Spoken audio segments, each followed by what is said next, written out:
All right, everybody, we're going to go ahead and get started. I got an update email from the Bartleys. I know we've been praying for Wes. He had a heart attack. So I'll read this update email to you from the Bartleys. Man, we're just not dialed in today. All right. Okay, we're gonna get going here. Okay. All right. My word. Yeah. That just give people. I'll just wait till you guys are all set.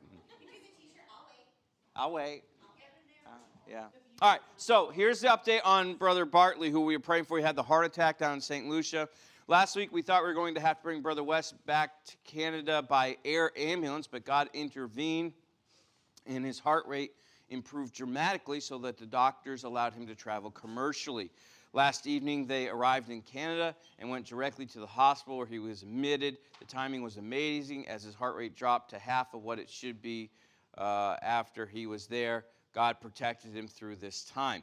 He has been transferred to a different hospital where they can diagnose and see what exactly he needs. Please pray for the doctors and for whatever procedures, surgeries he will face in the next few days.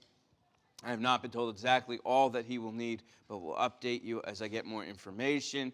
For those who want to help financially, they incurred approximately $7,500 of medical bills for his hospitalization in St. Lucia, waiting to come back to Canada. These funds can be sent to BIMI. So do be praying for this dear couple. All right, so pray for the Brother Bartley. And then I have a missionary letter update. This is the first one. I'll read the second one in the next service. But this is from Brother Lowe in Canada, and he says, sometimes you wonder if everyday conversations make a difference. Over the last 15 months, our church has had the opportunity to work with the Justice Center for Constitutional Freedoms for religious freedom. I've had several conversations with the Manitoba lawyer and formed a trust with her. As such, she invited us to have dinner with her and her family. They wanted to discuss the Bible at dinner, so we discussed the gospel and various other scriptural truths for over 2 hours. This couple started reading their Bible and seeking the truth because of the pandemic. They are religious, but are seeking. It was an incredible evening, and Elena enjoyed playing with some new friends her age. Please pray for this family to be saved. On the same day, we met up with the lawyer and her family. I purchased a used Ford F-150. The Lord worked out the insurance settlement to give us more than anticipated for the down payment for this vehicle. God is good. He also orchestrated a divine appointment with a person I inadvertently met through Telegram app.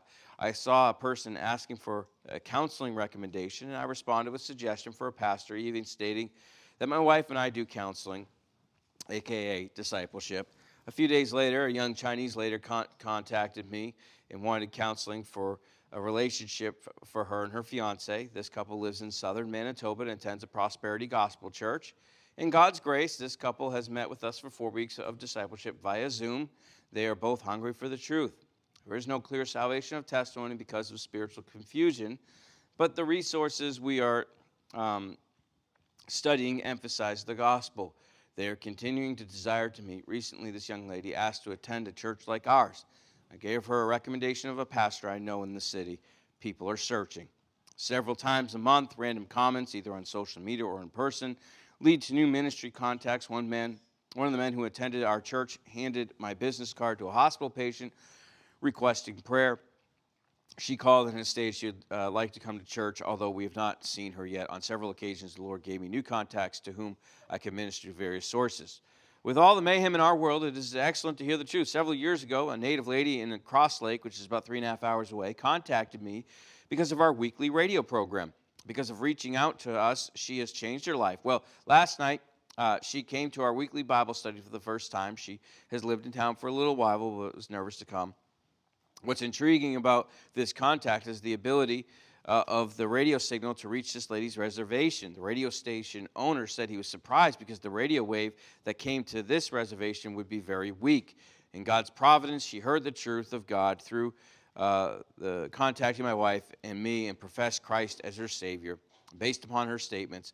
In a recent email, she noted that the change in her life through this conversion. Please continue to pray for us as we minister to her. Thank you very much for all you do in allowing us to minister to so many here. There are other stories to tell of conversations with those in the community. Many people are searching for the truth. Thank you for letting us being your ambassadors to another part of the mission field. May we keep our eyes on Jesus. So that's Brother Lowe, and I'll give you another update letter with his in a little bit. Just want to say one more thing, and then we'll get to our study. And I'll mention this in service as well. But in about 2 weeks, we are actually going to have out front here to my left on the grass area, one of those clothes bin dispenser thing. You know, you want to give away clothes. We're going to have one of those. But on it will actually be a picture for the school, and 7 cents per pound will go to the school. And so if you have any clothes, and this company's really good, they come weekly to clean it, and if there's anybody who drops anything off that's not closed, they'll come get it right away. If it gets filled, I just got to call them and they'll come get it. So I've talked with another company that uses this company, and they've raved about how good they are about making sure that it's serviced properly, so that there's not stuff outside of it. And so anyhow, you can donate shoes, clothing, and also textiles, which I said, what are textiles? Because I don't have a clue. And apparently that's like blankets, sheets, and apparently everybody knows this in the world but me. Towels, whatever. So anything that's cloth, all right? There you go. So that'll be in the next couple weeks. I'll mention that in the service to follow. So if you have some stuff you want to donate, you can put it in there, and that will go to help the school with some of its financial needs. Now we're getting to our study. We started on the works of Satan, and we talked about just some general things about him. First, that he's the instigator of sin. He's the tempter. He's the inciter of sin. He's the initiator of suffering and death. He is the imitator of God. And then we began to talk about how he imitates God. First, he presents himself as another God. He has another Christ. He has another Spirit. He has another gospel. He has another Bible.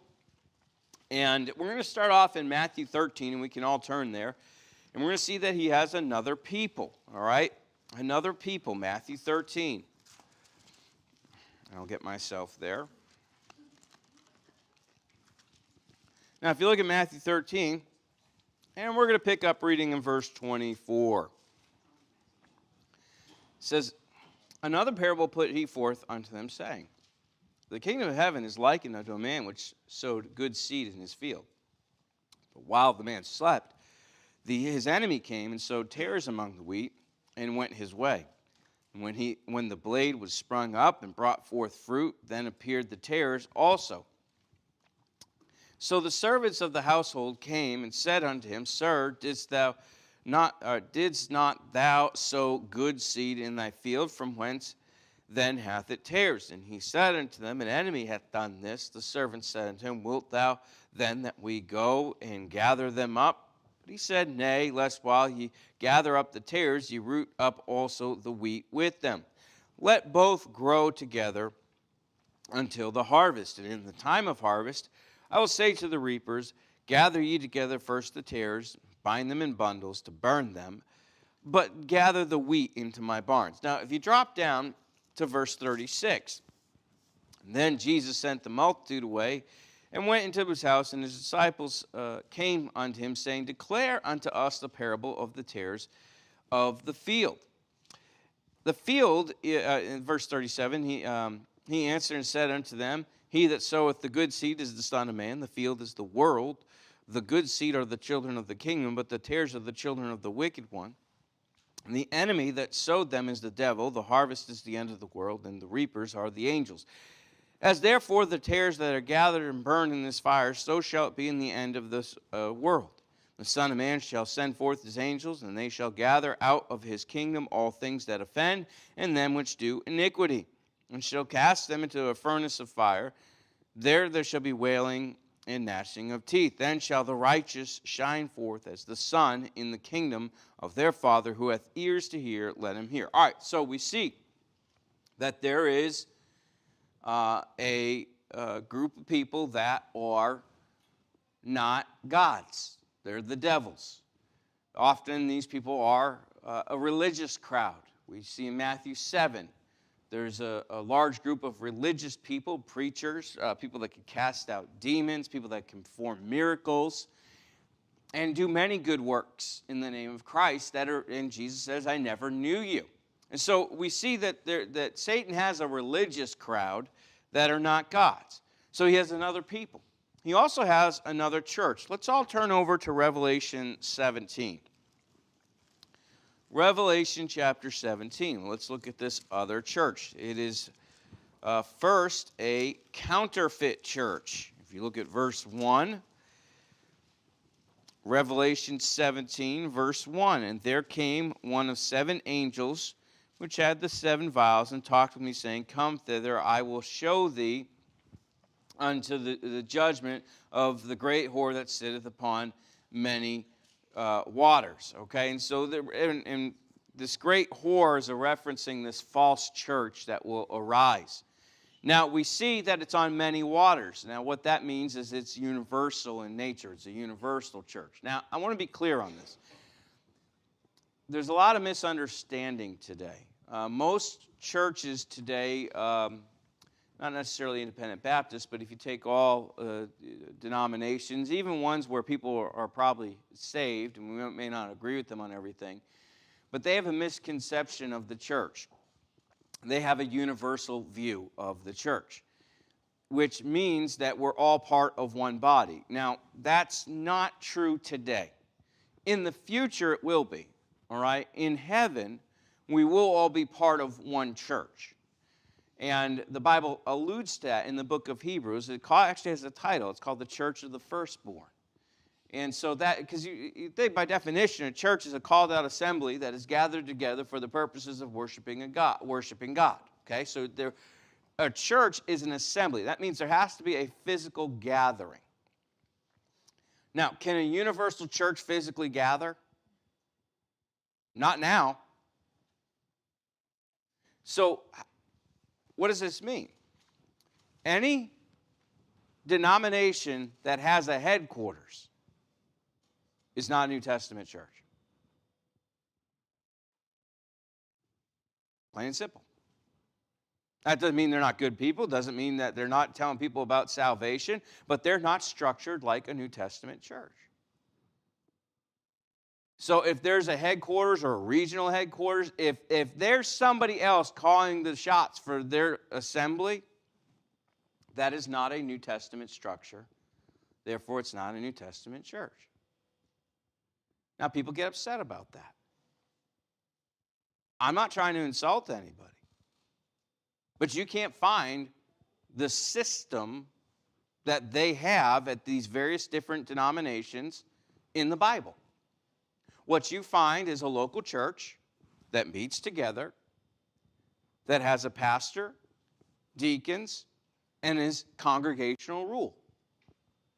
That's what you find is the structure of the New Testament church. Any other structure is not a New Testament structure. And so, again, not that they're not good people, not that they don't love Jesus, they're just, and some don't, but some do, and they're just in error on this subject. Even, I'll say this, it's not always true, but there are times where the Southern Baptist Convention impedes upon this. And the Southern Baptist churches are independent churches. However, there's a few hiccups in that. Hiccup number 1. The pastor's retirements are in the convention. So you start doing something, and I've talked to a Southern Baptist pastor who had this very situation.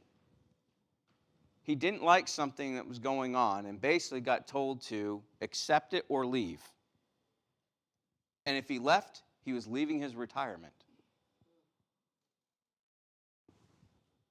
In other situations, churches didn't like something the convention was doing, and they said, that's fine. You're more than welcome to leave the convention. Oh, but the loan for your building is in with us, so you can leave your building.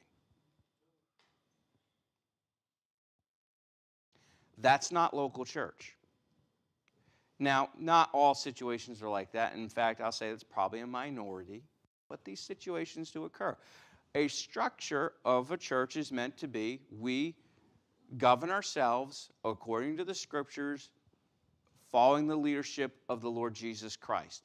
Not what headquarters says. Not what another person says. Yeah. I don't have clear, sometimes things, when your pastor's appointed for you and you don't vote, that's not New Testament, all right? We find that, we don't find that in the church. So it's a universal church, which actually the Greek word for universal is katholikos.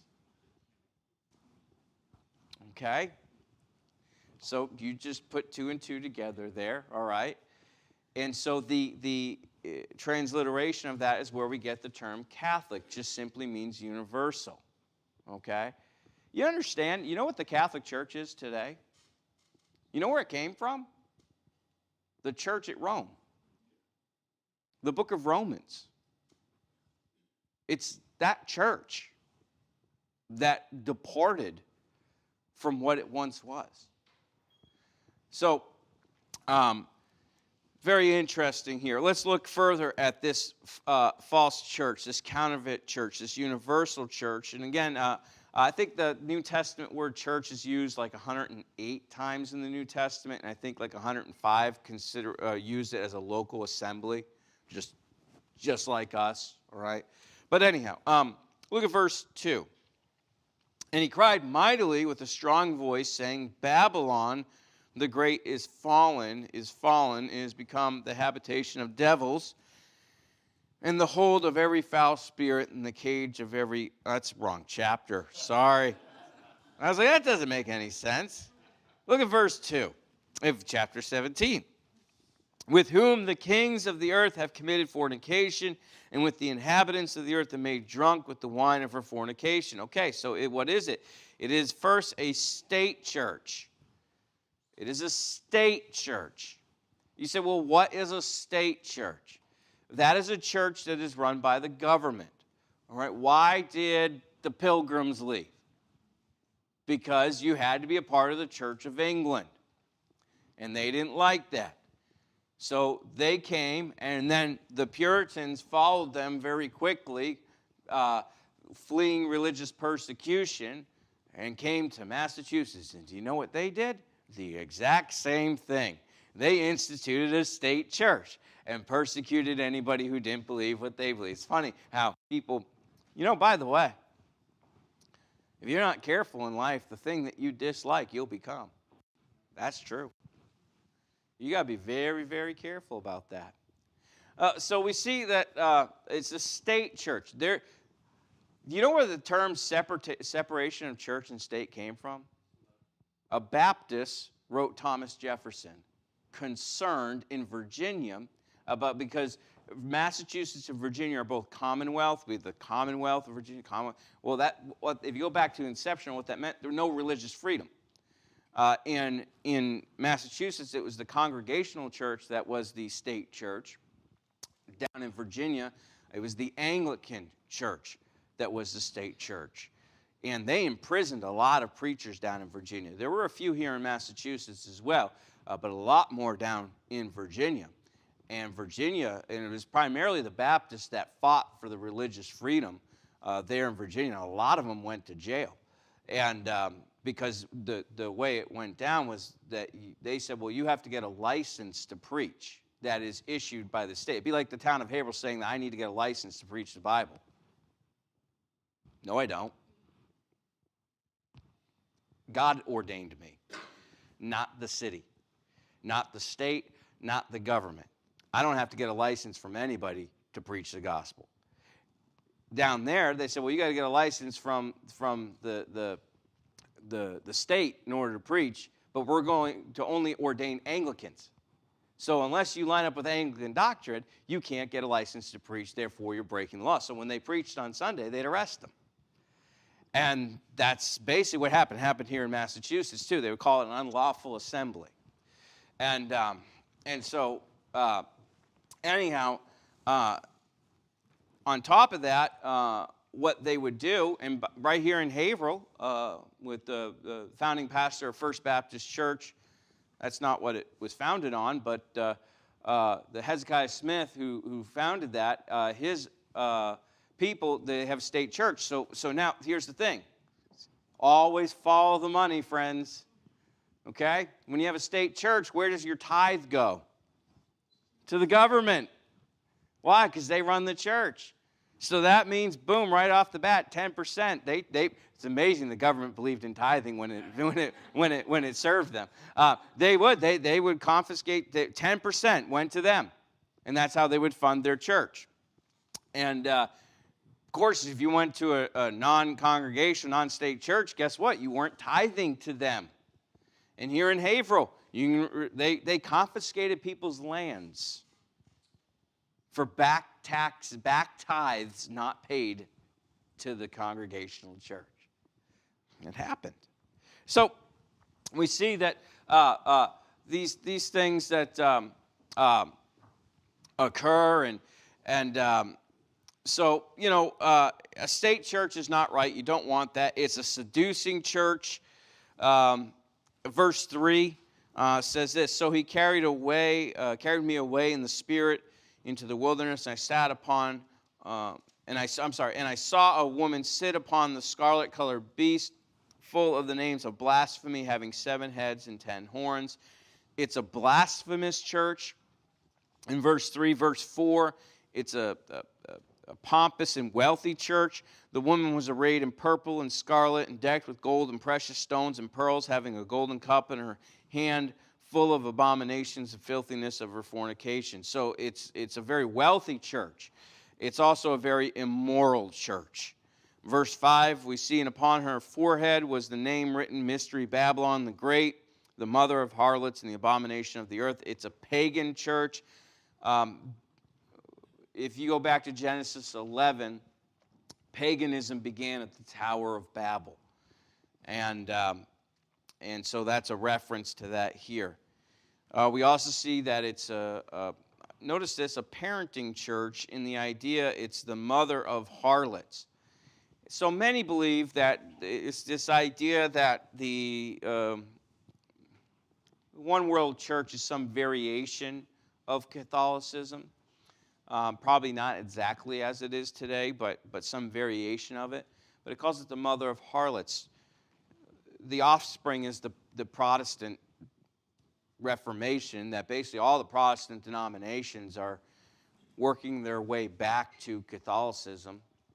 You take Martin Luther, who started Lutheranism. Well, that's all but basically Catholic today, and many of the other groups are too. Just so we understand, Baptists, historically speaking, are not Protestants. That has never been viewed that way until more recently, where there's been a change in history books. But if you read older history books, there's nobody that ever viewed Baptists as Protestants. That's only a more recent change in the last, third, distinct from Protestant. A lot of people don't know that, but yeah.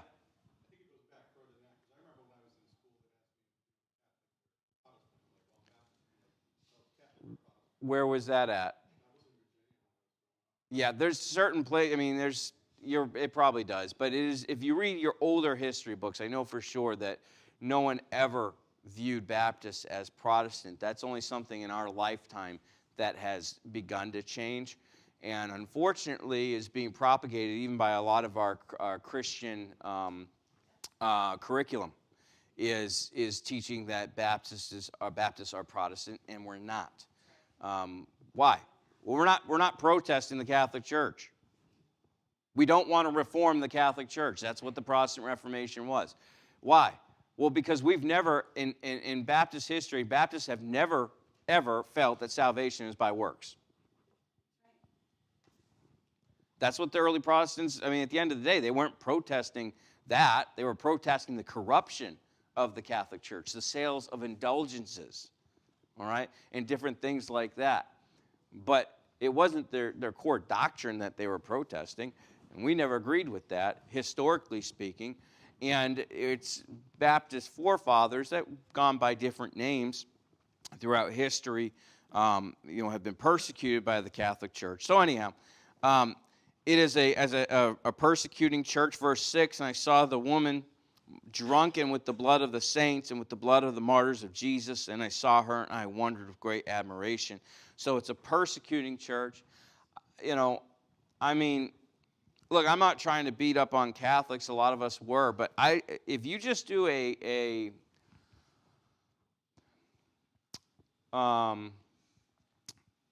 study of history that's unbiased, I don't know how you can look at that entity and say God had anything to do with it. The wickedness that they have done throughout history is unthinkable. The atrocities that church has committed is unthinkable. To true believers, to Muslims, to all sorts of people. There's no way that God had anything to do with it. It's a persecuting church. It's also an identifiable church. Verse 7, and the angel said unto me, wherefore didst thou marvel? I tell thee the mystery of the woman and the beast that carrieth her, which hath 7 heads and 10 horns. And so we see that it has these heads here and these horns, and another place, and I didn't seem to write it down. It talks about 7 hills, and I don't know where I put that verse. My apologies, I made a typo here, but there's a verse that talks about the 7 hills, and that 7-hilled city is Rome,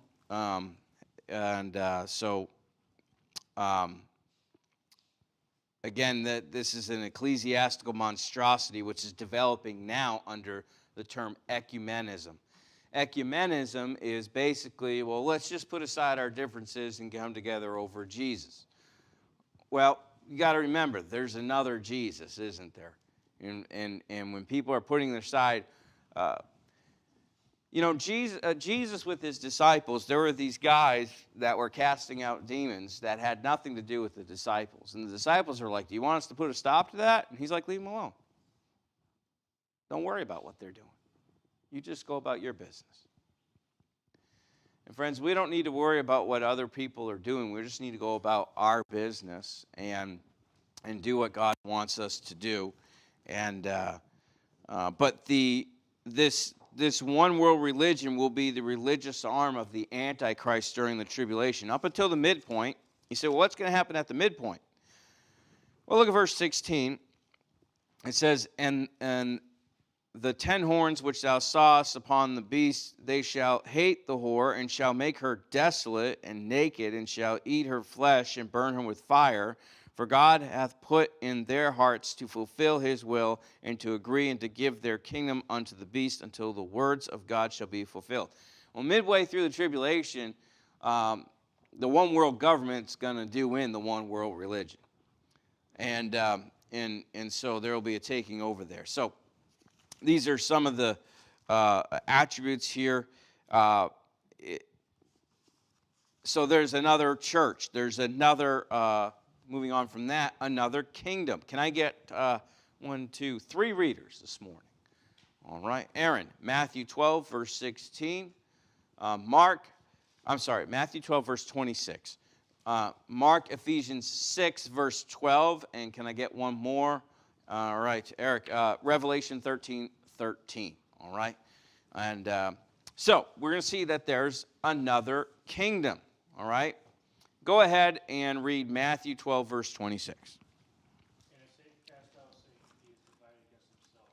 How shall then his kingdom stand? All right, so we see here that Jesus talks about the kingdom of Satan. He says, if Satan cast out Satan, how shall his kingdom stand? Which people get misunderstand that. Let me ask you a question. Will Satan's kingdom stand? No, it's going to fall. All right? Eventually, yeah, it's going to eventually fall. Okay? So then it's going to fall. And he's alluding, if Satan cast out Satan, People ask, well, how can Catholic priests do exorcisms? I mean, if they're not even saved, how can they exorcise out a demon? Well, first off, Jesus did say in Matthew chapter 7 that there are those that cast out demons that are not saved. Okay? So, point one. Point two. Let's think of Satan. What does he want people to do? Not believe the truth. He doesn't care what you believe. He just wants you not to believe the truth. So now, here's a priest.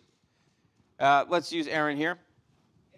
Aaron's possessed. Okay, sorry. Okay, and this is what happens. You sit close, and you get picked on. All right, and so Aaron's possessed. I'm a false preacher. See, all right, So you there's hope for you. I'm toast, and so I'm the priest who teaches a works-based salvation.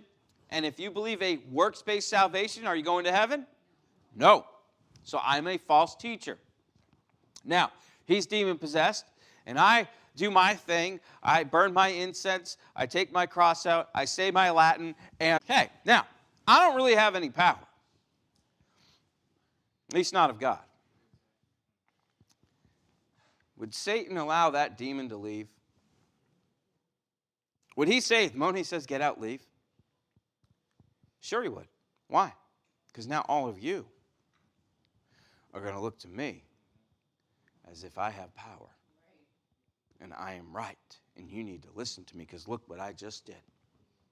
And now you're going to all listen to my false gospel.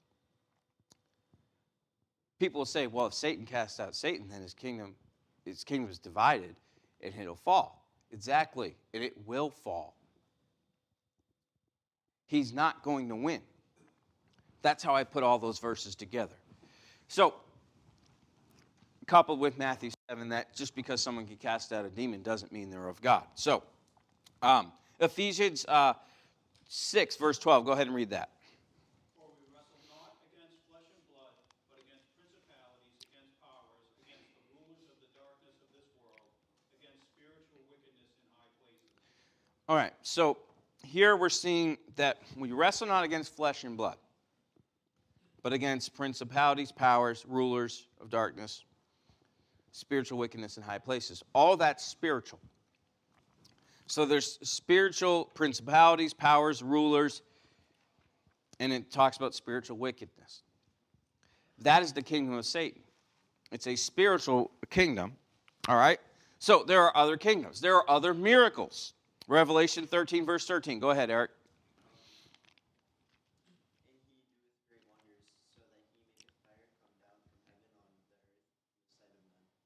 Okay, so fire come down from heaven.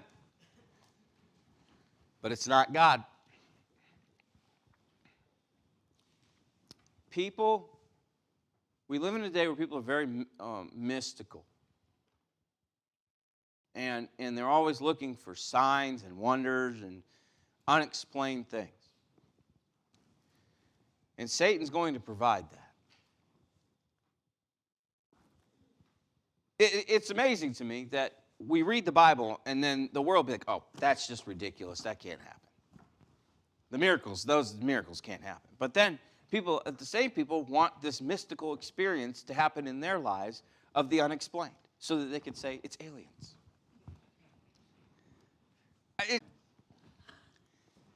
Which, by the way, look, in a roundabout way, we do believe in extraterrestrial life. It's called angels or demons. Angels and demons. We do believe in it. They're real. They exist. And maybe some of the unexplained stuff that's going on in the world that people see could be that. Entirely plausible. I also like how there's evidences in the world of an older civilization. Science will tell you that. Yeah, there was an older civilization that was advanced. Yeah, there was. It was called the pre-flood world.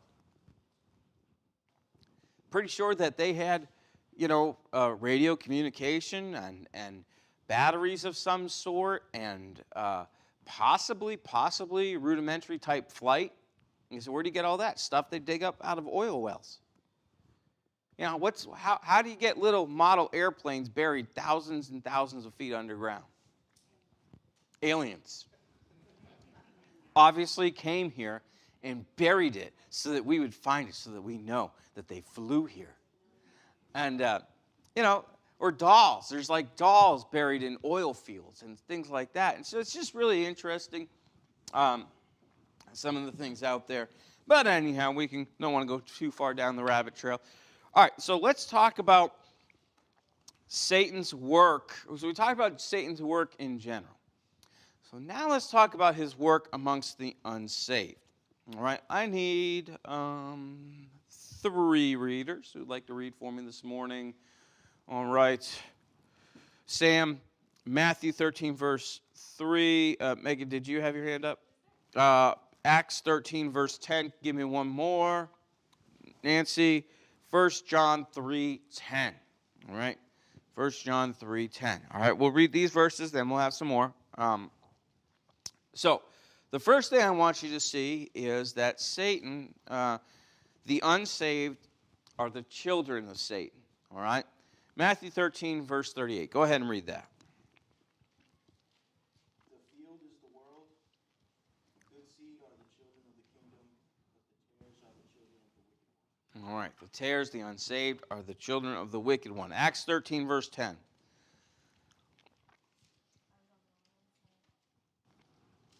I did not give you enough time. I am sorry. 13, verse 10. And said, O full of all subtlety and all mischief, thou child of the devil, thou enemy of all righteousness, wilt thou not cease to pervert the right ways of the Lord? All right, thou child of the devil. And then lastly, 1 John 3:10. In this the children of God are manifest, and the children of the devil. Whosoever doeth not righteousness is not of God, neither he that loveth not his brother. All right, so we see in each one of those, there's 3 different verses. That's not all of them, but it's 3 different verses that deal with this fact that the unsaved are the children of the devil. Now, why do I say that? Because there is, again, a misconception out there that we're all children of God. No, we're not. We're all a creation of God. Every single person is a creation of God. But not every person is a child of God.